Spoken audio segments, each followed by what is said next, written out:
ہم نماز نہیں پڑھ کے اللہ کے رسول کی آنکھوں کی ٹھنڈک نہیں بننا چاہتے. ہمیں کیا ہو گیا ہے؟ ہمارے عورتوں کو کیا ہو گیا ہے؟ ہمارے بچوں کو کیا ہو گیا ہے؟ کیوں اللہ کے رسول صلی اللہ علیہ وسلم کی آنکھوں کی ٹھنڈک چھینتے ہو؟ کیوں نماز نہیں پڑھتے؟ اللہ کے رسول نے صاف فرما دیا قرۃ عینی فی الصلاۃ، آنکھوں کی ٹھنڈک میری نماز ہے، نماز میری آنکھوں کی ٹھنڈک ہے. لیکن کتنے ہمارے مجمع میں موجود ہیں جنہوں نے فجر کی نماز پڑھی ہوگی؟ ہماری گھر کی کتنی عورتیں ہوں گی جنہوں نے فجر میں اٹھ کر نماز ادا کی ہوگی؟ شرم آتی ہے میرے دوستوں، گھن آتی ہے ایسے معاشرے سے. مجھے اپنے آپ پر بھی افسوس ہے. ہم سب کو اپنے آپ پر افسوس ہونا چاہیے کہ اللہ کے رسول کو ہم تسلی نہیں دے سکتے، ان کی آنکھوں کی ٹھنڈک ہم نہیں بن سکتے. مسجدیں بنائی جا رہی ہیں.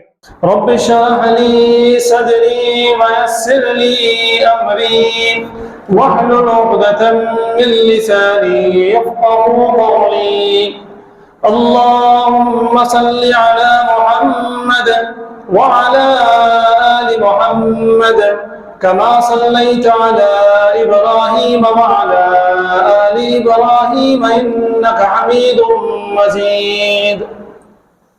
اللهم بارك على محمد وعلى آل محمد كما باركت على إبراهيم وعلى آل إبراهيم إنك حميد مجيد.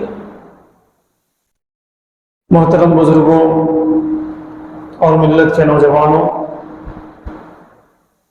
جیسا کہ ہم جانتے ہیں یہ مہینہ ماہ رجب ہے، اور اس مہینے میں دین اسلام کا، سیرت رسول صلی اللہ علیہ وسلم کا ایک اہم کارنامہ واقع ہوا ہے جس کو ہم معجزہ معراج کے نام سے جانتے ہیں، یا جس کو ہم شب معراج کے نام سے جانتے ہیں. شب معراج کے واقعے کو تفصیل سے ہم نے بہت سن لیا.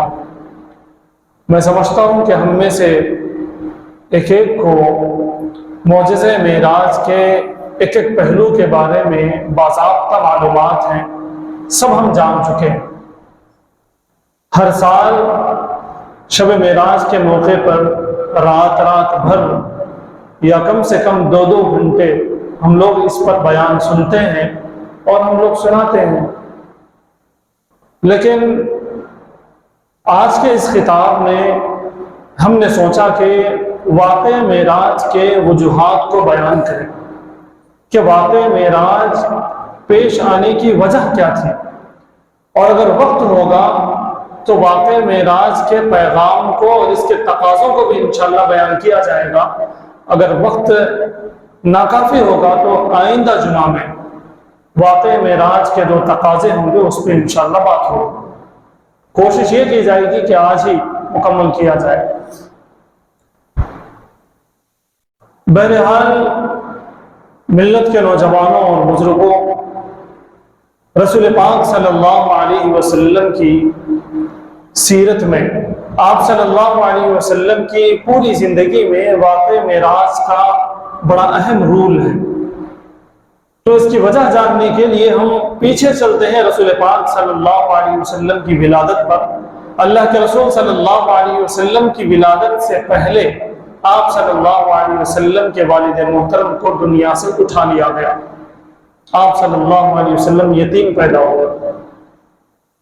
پھر آپ کو رسول پاک صلی اللہ علیہ وسلم کی 40 سالہ زندگی کے طرف میں آپ کو لے چلوں کہ اللہ کے رسول صلی اللہ علیہ وسلم دنیا میں تشریف لائے. آپ یتیم رہے.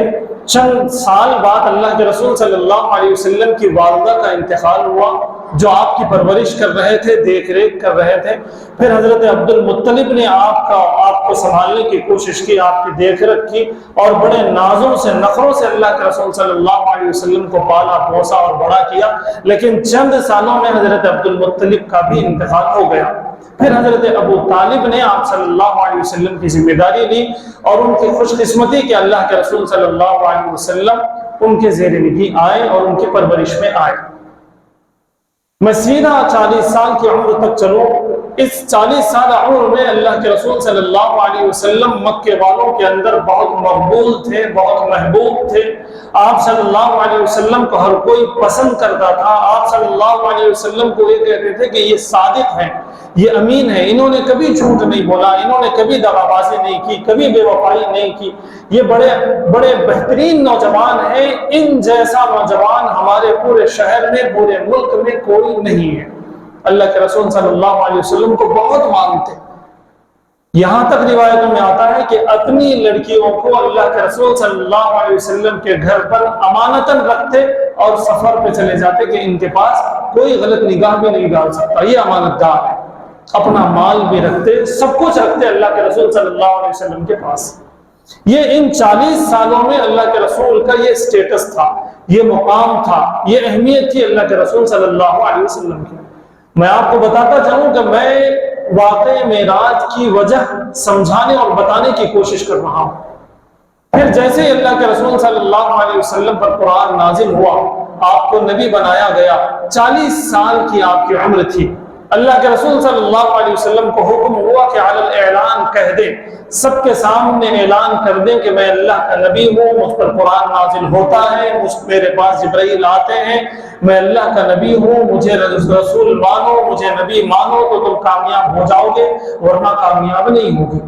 اللہ کے رسول صلی اللہ علیہ وسلم نے اس وقت کی میڈیا کا استعمال کیا۔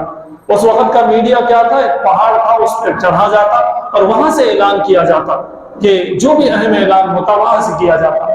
اللہ کے رسول صلی اللہ علیہ وسلم پہاڑی پر چڑھتے ہیں، لوگوں کو بلاتے ہیں، لوگ بھاگ بھاگ کر آتے ہیں، دوڑ دوڑ کر آتے ہیں کہ محمد بلا رہے ہیں صلی اللہ علیہ وسلم، یہ سچی خبر دیں گے، یہ جھوٹی خبر نہیں دیں گے۔ سب دوڑ دوڑ کر آئے، سب جمع ہو گئے پہاڑ کے پاس۔ اللہ کے رسول صلی اللہ علیہ وسلم نے ارشاد فرمایا، اے لوگوں، میں پہاڑ کے اس طرف بھی دیکھ رہا ہوں اور اس طرف بھی دیکھ رہا ہوں، اگر میں یوں کہوں کہ یہاں ایک لشکر جرار ہے جو تم پر چڑھائی کرنے کے لیے آ رہا ہے، ہتھیار سے لیس ہے، کیا تم مانو گے میری بات کو؟ سب لوگوں نے بیک آواز کہا کہ ہم مانیں گے، آپ امانت دار ہیں، آپ سچے ہیں، ہم نے کبھی آپ کو غلط کرتے ہوئے نہیں دیکھا، غلط بولتے ہوئے نہیں دیکھا، غلط سنتے ہوئے نہیں دیکھا، آپ سچے ہیں، ہم چڑھتے سورج کی طرح آپ کی بات مانیں گے کہ آپ سچ کہہ رہے ہوں گے۔ اللہ کے رسول صلی اللہ علیہ وسلم نے ارشاد فرمایا، اے لوگوں، جس طرح میں پہاڑ کے اس جانب بھی دیکھتا ہوں اور اس جانب بھی دیکھ رہا ہوں، اور تم لوگ پہاڑ کے صرف ایک سمت دیکھتے ہو، دوسرا سمت تمہیں نظر نہیں آتا، تم یقین جانو میں تمہاری اس دنیاوی زندگی کو بھی دیکھ رہا ہوں اور آخرت کی زندگی کو بھی دیکھ رہا ہوں۔ اللہ کو ایک مانو، مجھے اللہ کا نبی مانو، ان بتوں کو پوجنا چھوڑ دو، ان بتوں کے سامنے سر جھکانا چھوڑ دو، ایک اللہ کے سامنے اپنے سر کو جھکاؤ، مجھے نبی مانو، یہ ظلم زیادتی چھوڑ دو، رشتہ داروں کے ساتھ اچھا معاملہ کرو، والدین کے ساتھ اچھا معاملہ کرو، بیٹیوں کو زندہ درگور کرنا چھوڑ دو، ساری برائیاں چھوڑ دو، تم کامیاب ہو جاؤ گے اور جنت میں جاؤ گے، اللہ رب العزت تمہیں جنت دیں گے۔ یہ کہنا ہی تھا، وہاں سے آواز آئی، تبا لک یا محمد لہذا جمعتنا، تم برباد ہو جاؤ اے محمد، تم تباہ ہو جاؤ اے محمد، تمہارے ہاتھ ٹوٹ جائیں، کیا تم نے ہمیں اس بکواس سنانے کے لیے جمع کیا؟ میرے دوستو، ابھی چند لمحے پہلے وہ لوگ اللہ کے رسول صلی اللہ علیہ وسلم کو سچا کہتے، امانت دار کہتے، وفادار کہتے، لیکن ابھی وہ لوگ پلٹ گئے کہ اللہ کے رسول نے یہ اعلان کیا کہ میں اللہ کا نبی ہوں۔ یہاں سے شروع ہوتا ہے واقع معراج کے وجوہات۔ پھر آپ جانتے ہیں اللہ کے رسول صلی اللہ علیہ وسلم کو طرح طرح کی تکلیفیں دی گئی، اللہ کے رسول صلی اللہ علیہ وسلم کے ماننے والوں کو طرح طرح کی تکلیفیں دی گئی، گھروں سے بے گھر کر دیا گیا، کاروبار سے ختم کر دیا گیا، ان کے گھر چھینے گئے، ان کے دکان لوٹے گئے، ان کو ذلیل کرنے کی کوشش کی گئی، یہاں تک کہ میرے اور آپ کے پیارے آقا محمد رسول اللہ صلی اللہ علیہ وسلم پر پتھر برسائے گئے، آپ کو گالیاں دی گئیں، آپ پر کچرا پھینکا گیا، آپ کے راستے میں کانٹے بچھا دیے گئے، اللہ کے رسول صلی اللہ علیہ وسلم کو بھی طرح طرح سے ستایا گیا۔ 10 سال گزرے، انہی پس و پیش میں، انہی چیزوں میں 10 سال گزرے۔ آپ کو ایک اور مرتبہ میں یاد دلا دوں کہ واقع معراج کی وجہ بتانے میں جا رہا ہوں۔ اللہ کے رسول صلی اللہ علیہ وسلم کو نبوت کے 7ویں سال ان کے سارے صحابہ کو جو مٹھی بھر تھے، اور ان کے خاندان والوں کو شیعہ ابی طالب میں بند کر دیا گیا، لاک ڈاؤن لگا دیا گیا، محصور کر دیا گیا، بیکاٹ کر دیا گیا کہ محمد صلی اللہ علیہ وسلم اور ان کے ماننے والوں سے کوئی بات تک نہیں کرے گا، کوئی خرید و فروخت نہیں کرے گا، کوئی شادی بیاہ نہیں کرے گا، ان کے ساتھ کسی طرح کی کوئی رواداری نہیں کی جائے گی۔ یہ مکے میں اعلان ہوا، کعبۃ اللہ پر اعلان لٹکا دیا گیا اور اس کو لوگ فالو کرنے لگے۔ 3 سال شیعہ ابی طالب میں بند ہے۔ روایتوں میں یہ بات آتی ہے کہ مائیں اپنا سر پیٹ رہی تھی، بچوں کے دودھ نہیں آ رہا، بچے کی دم جانے سے پہلے میری جان نکل جائے۔ یہ معاملہ تھا۔ صحابہ اکرام کہتے ہیں کہ ہم نے پتے کھا کے زندگی گزارے، پتے کھا کے ہم نے زندگی گزارے۔ میں آپ کو بتا دوں کتابوں میں یہ لکھا ہوا ہے، جس طرح اونٹ کی مینگنی ہوتی ہے اس طرح کا موشن صحابہ اکرام کو آتا پتے کھانے کی وجہ سے۔ صحابہ اکرام بڑی تکلیف میں تھے۔ 3 سال یہ شیعہ ابی طالب میں بند تھے۔ میں آپ کو ایک اور مرتبہ بتا دوں، واقعہ معراج کی میں وجہ بتانا چاہتا ہوں۔ اللہ کے رسول صلی اللہ علیہ وسلم کو اور صحابہ کو 3 سال کے بعد اس قید سے باہر کیا گیا۔ باہر آنے کے بعد اللہ کے رسول صلی اللہ علیہ وسلم کے جو چچا تھے ابو طالب، بڑی پشت پناہی کرتے تھے، بہت سپورٹ تھا۔ راست اللہ کے رسول صلی اللہ علیہ وسلم پر ایسا اٹیک نہیں کیا جا سکتا تھا، اس لیے کہ وہ ایک سردار کے بھتیجے تھے۔ حضرت ابو طالب کا انتقال ہوا اور غم تازہ ہوا اور غم زیادہ ہوا اللہ کے رسول صلی اللہ علیہ وسلم کو۔ پھر 4-5 دن بعد، بعض روایتوں کے مطابق 10-12 دن کے بعد حضرت خدیجہ رضی اللہ تعالیٰ عنہ کا انتقال ہوا۔ وہ بھی ایک عظیم خاتون تھی۔ وہ اللہ کے رسول صلی اللہ علیہ وسلم گھر واپس آتے تو وہ تسلی دیتی، جس سے اللہ کے رسول صلی اللہ علیہ وسلم کا غم غلط ہوتا، غم کم ہو جاتا۔ ان کا بھی انتقال ہوا۔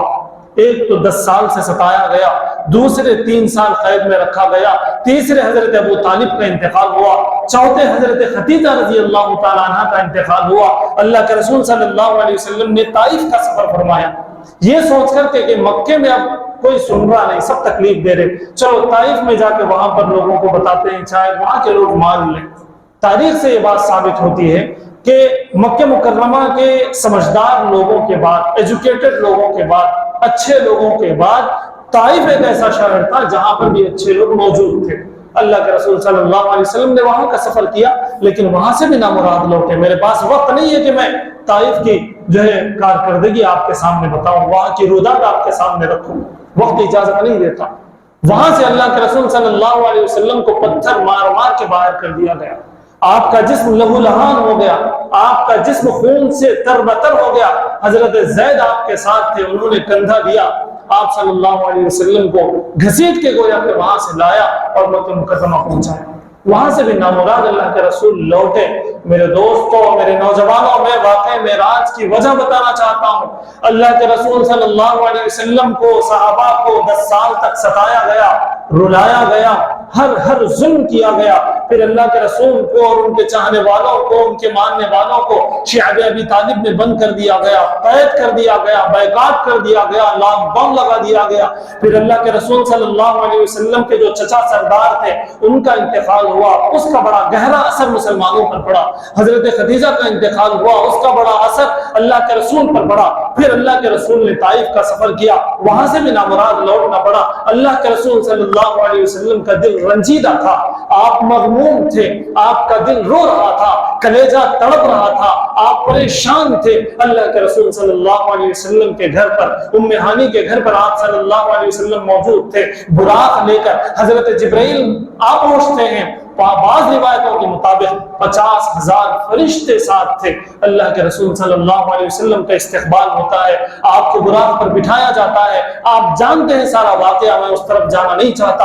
اللہ کے رسول کو within seconds مسجد اقصی لے جایا جاتا ہے، وہاں اللہ کے رسول صلی اللہ علیہ وسلم دیکھتے ہیں کہ سارے انبیاء موجود ہیں، حضرت آدم سے لے کے حضرت اسماعیل تک سارے انبیاء علیہ السلام وہاں پر موجود ہیں، سفید لباس میں ہیں، سفید دھاڑیاں ہیں، پر نور، وہاں پر ایک موقع ہے، ایک محل ہے، ایک موسم بنا ہوا ہے۔ اللہ کے رسول صلی اللہ علیہ وسلم کو مصلی پہ ٹھہرایا جاتا ہے، آپ سارے انبیاء کی امامت فرماتے ہیں۔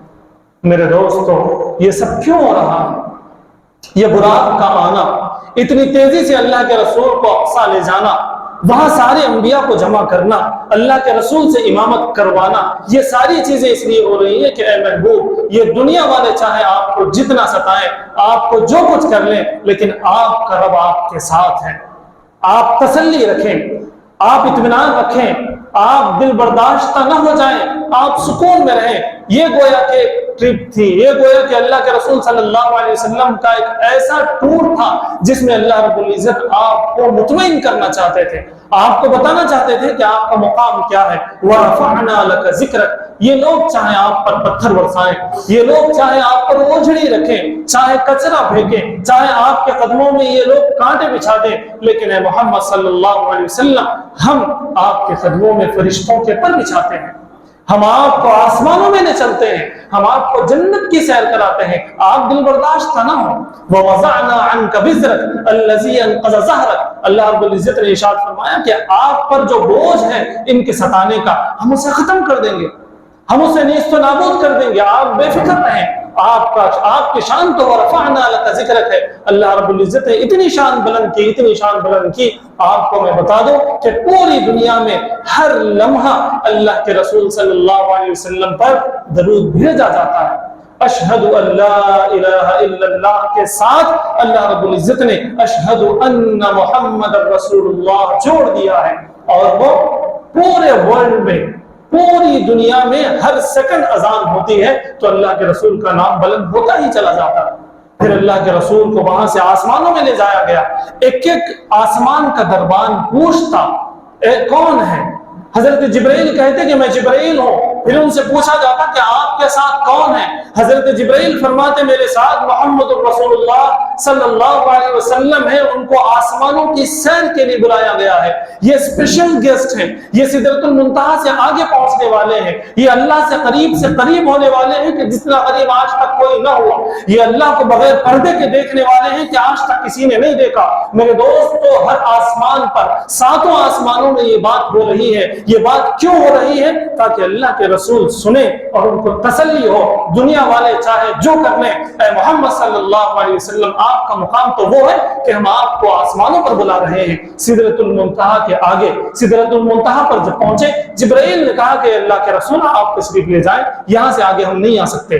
انہوں نے کہا کہ یہاں سے آگے چلنے کی میں کوشش کروں تو میرے پر جل جائیں گے۔ میرے دوستو، جبرائیل امین کی طاقت وہ ہے کہ اگر وہ ایک پر پھیلا دے تو ساری دنیا اس کے نیچے آ جائے۔ ایسے 70,000 پر ان کے پاس موجود ہیں، لیکن اللہ کی تجلی اور اللہ کا پاور ایسا ہے کہ وہاں سے بھی آگے وہ نہیں بڑھ سکتے، خاک ہو جائیں گے، جل جائیں گے۔ انہوں نے خود کہا وہاں سے آگے میرے اور آپ کے پیارے آقا محمد رسول اللہ صلی اللہ علیہ وسلم پہنچ رہے ہیں۔